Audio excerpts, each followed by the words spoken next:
Bab 3321. Percayalah pada dirimu sendiri. Ketika mendengar kata-kata kultivator pedang, ekspresi semua orang di dalam arena berubah aneh.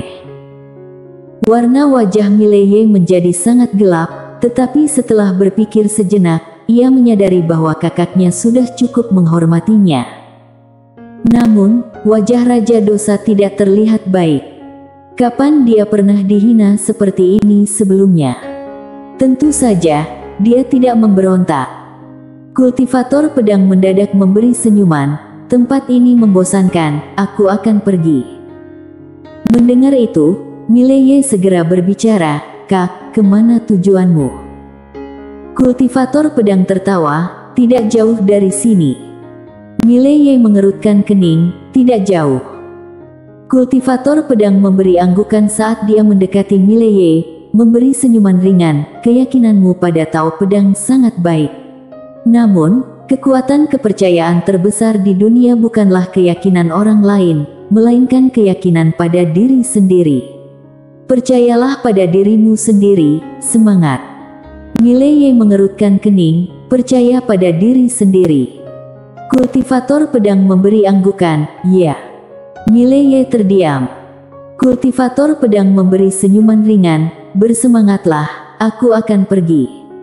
Mileye memberi anggukan, Kak, sampai jumpa. Kultivator pedang memberi senyuman, kemudian berbalik dan langsung berubah menjadi cahaya pedang, menghilang di ujung galaksi. Mileye memandang ke ujung galaksi yang jauh, berbicara pelan, Kak, memang benar kamu benar-benar keren. Kultivator pedang seperti ini, hidup sendiri, hanya mencari kekalahan dalam hidupnya. Harus diakui, dia benar-benar bebas dan keren. Tentu saja, setiap orang memiliki tujuan yang berbeda. Penguasa tiada batas berjalan mendekati Mileye pada saat itu, dengan suara yang berat ia bertanya, mengapa kamu tidak membiarkan kakakmu menghabisi para roh dewa ini? Mileye menggeleng sambil memberi senyuman, kakak tidak memiliki minat apapun pada mereka. Bagaimana mungkin dia tidak menyadari bahwa di mata kakaknya, orang-orang ini benar-benar seperti semut, membunuh mereka hanya akan membuatnya kehilangan harga diri. Meskipun dia bisa meminta kakaknya untuk melakukannya, tetapi dia tidak melakukannya. Alasan kakaknya datang ke sini hanya karena mendengar seorang pria sebelumnya berteriak bahwa dia tak terkalahkan. Jika tidak, dengan sifat kakaknya, dia sama sekali tidak akan peduli dengan roh dewa ini. Selain itu, ketika kakaknya berlatih, biasanya itu adalah pertarungan yang adil, kecuali jika lawannya dengan sengaja mencari mati, kalau tidak, kakaknya biasanya tidak akan membunuh. Seperti yang terjadi pada pria berbaju hitam tadi, jika kamu memaksa diri untuk mati, maka jangan salahkan orang lain.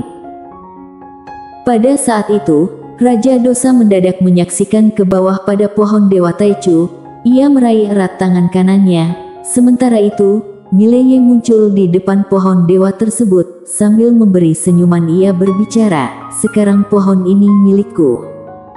Raja Dosa menatap Mileye tanpa berbicara kata. Mileye memberi senyuman ringan tanpa berbicara kata.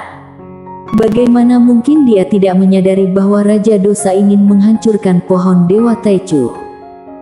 Dia tentu tidak bisa membiarkan lawannya merusak pohon dewa ini. Raja Dosa mendadak tertawa, Mileye, kita akan segera bertemu lagi. Dengan berbicara demikian, ia berbalik dan pergi. Semua makhluk spiritual juga mengikuti untuk pergi. Mileye menyipitkan kedua matanya dan tangan kanannya perlahan-lahan mengencang. Pada saat itu, penguasa tiada batas mendadak menggelengkan kepala. Saat ini, jika kita bertarung, orang-orang di belakang kita tidak memiliki keunggulan apapun. Mileye terdiam. Dengan cepat, Raja Dosa dan kelompoknya roh dewa menghilang dari pandangan semua orang. Mileye mendadak menatap ketua klan Dewa Taichu yang tidak jauh.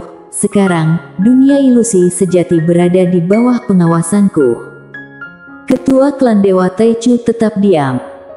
Mileye melanjutkan, klan Dewa Taichu sekarang bergabung denganku.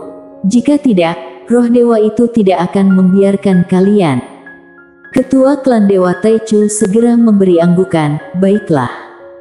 Setelah menyaksikan kultivator pedang tadi, dia tidak lagi memiliki semangat untuk melawan. Cepat, bergabunglah dengan kekuatan yang lebih besar. Atau, bagaimana klan Dewa Taichu akan menahan balasan dari roh dewa? Mileye menyaksikan ke arah pohon Dewa Taichu, mengamati pohon itu, bagaimana denganmu? Sebuah bayangan emas ilusi mendadak muncul tidak jauh dari Mileye dan fokusnya tertuju pada Mileye, aku bersedia mengikutimu. Dengan berbicara demikian, bayangan itu langsung berubah menjadi sinar emas dan menyatu ke dalam kening Mileye. Ledakan. Di medan pertempuran, pohon Dewa Taichu langsung menghilang. Mileye perlahan menutup kedua matanya dan segera, dia merasakan adanya pohon tambahan di lautan kesadarannya. Pohon Dewa Taichu. Mileye menyaksikan sekeliling orang-orang di medan pertempuran, lalu berbicara, semuanya masuk ke dalam menara untuk berlatih. Saat ini, kekuatan di dunia ilusi sejati bersama klan Dewa Taichu tidak dapat menyamai kekuatan para dewa, jadi satu-satunya cara untuk meningkatkan kekuatan para master ini dalam waktu singkat adalah dengan memasuki menara kecil. Setelah semua orang berkumpul di menara kecil, hanya Tuan tanpa batas dan Mileye yang tersisa di medan perang. Penguasa tiada batas menatap Mileye, apakah kamu benar-benar akan menanggung sendiri pertempuran melawan para dewa ini? Mileye memberi anggukan. Penguasa tanpa batas tetap diam. Mileye memberi senyuman tipis, sampai saat ini, aku tidak bisa terus menjadi raja pengandal dukungan, bukan? Penguasa tanpa batas tetap diam. Sebenarnya, saat ini kekuatan Mileye sudah sangat menakutkan. Sayangnya, semua orang selalu membandingkannya dengan 3 pedang dan di zaman sekarang ini, siapapun yang dibandingkan dengan 3 pedang akan merasa kalah. Meskipun Mileye memiliki destiny dan keberuntungan di pihaknya. Jangan bicara tentang Mileye, bahkan pemilik pedang berbaju biru yang merupakan pewaris takdir sebelumnya, dalam beberapa periode waktu jika dibandingkan dengan 2 pedang itu, juga jauh lebih rendah prestasinya. Penguasa tiada batas dengan jelas menyadari bahwa tujuan akhir Mileye adalah mencapai tingkat 3 pedang. Bahkan melampaui 3 pedang. Namun, itu benar-benar sulit. Penguasa tiada batas sendiri adalah seorang jenius di antara para jenius, tapi begitu dia memikirkan wanita berpakaian polos, dia merasa putus asa. Bagaimana bisa melampaui? Wanita itu benar-benar melampaui batas. Setiap jenius di hadapannya dianggap sebagai sampah. Mileye mendadak memberi senyuman, sekarang aku merasa mulai bisa bergerak lagi. Penguasa tiada batas memberi senyuman, memang berbeda dengan sebelumnya. Mileye berbicara dengan suara pelan, penguasa tiada batas, menurutmu, kita berdua sebagai pemilik takdir, apakah kita bisa memenangkan pertempuran ini? Setelah beberapa saat hening, penguasa tiada batas menjawab, bisakah kita tidak memasukkanku ke dalamnya? Mileye menatap penguasa tiada batas dan penguasa tiada batas berbicara dengan serius, aku tidak ingin mempertaruhkan nyawaku. Mileye berbicara dengan suara pelan, apakah kamu menyaksikan para roh dewa itu? Sejak awal hingga akhir, sepertinya mereka tidak menganggap kita serius. Mengapa? Mereka merasa tidak bisa mati, mereka merasa mereka adalah dewa dan mereka menyaksikan kita, seperti kita menyaksikan semut. Sambil menggeleng perlahan, Mileye berbicara, aku sudah bertanya kepada mereka mengapa mereka menargetkanku dan jawaban yang mereka berikan adalah karena mereka merasa tidak senang padaku. Awalnya, aku pikir mereka bercanda, tetapi kemudian aku menyadari bahwa mereka sama sekali tidak menganggap serius dunia kita ini. Mereka membunuh siapapun yang mereka tidak senang, tanpa peduli benar atau salah, hanya bergantung pada seberapa puas mereka. Penguasa tanpa batas tetap diam. Mileye tertawa, sekarang, aku merasa mereka juga tidak senang pada kita.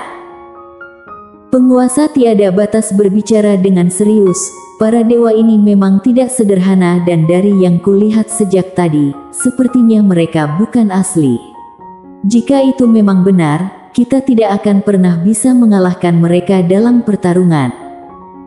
Mileye memberi anggukan, jadi, jika kita ingin menang, kita harus membunuh tubuh utama mereka. Penguasa tiada batas memandang Mileye. Dilihat dari situasi sekarang, sepertinya hanya 3 pedang yang bisa melakukannya. Bahkan pemilik besar kebenaran agung pun mungkin tidak bisa, kalau tidak, dia tidak akan hanya memilih untuk mengekang mereka. Berhenti sejenak, dia melanjutkan, jika pemilik besar kebenaran agung kali ini berpihak pada mereka, bagaimana menurutmu? Mileye dengan tenang menjawab, aku akan memerintahkan Lydia untuk langsung membunuhnya. Penguasa tiada batas berbicara. Mileye melanjutkan, tapi aku rasa dia tidak akan berpihak pada para roh dewa. Sambil berbicara, dia berbicara dengan serius, kita terlalu tidak mengerti para dewa ini. Bahkan tidak tahu di mana tubuh utama mereka berada. Aku harus memahami mereka lebih dahulu. Tuhan tanpa batas berbicara, temukan pemilik agung dari kebenaran agung. Mileye menatap penguasa tiada batas, apakah kamu bisa menghubunginya? Penguasa tanpa batas menggelengkan kepalanya. Mileye membuka telapak tangannya, dan pena kebenaran muncul di tangannya. Bagaimana denganmu, pena kecil? Besar kebenaran penanya berbicara dengan serius, tidak bisa. Ekspresi Mileye menjadi serius. Pada saat itu, bayangan ilusi berwarna emas mendadak muncul di depan Mileye. Pohon Dewa Taichu. Bayangan ilusi berwarna emas berbicara, aku bisa. Mileye dan penguasa tak terbatas terdiam. Bayangan ilusi berwarna emas berbicara, ikuti aku. Dengan itu, ia mengalami perubahan menjadi cahaya emas dan menghilang di ujung langit. Mileye dan Lord of No Limits segera menyusul. Bersambung.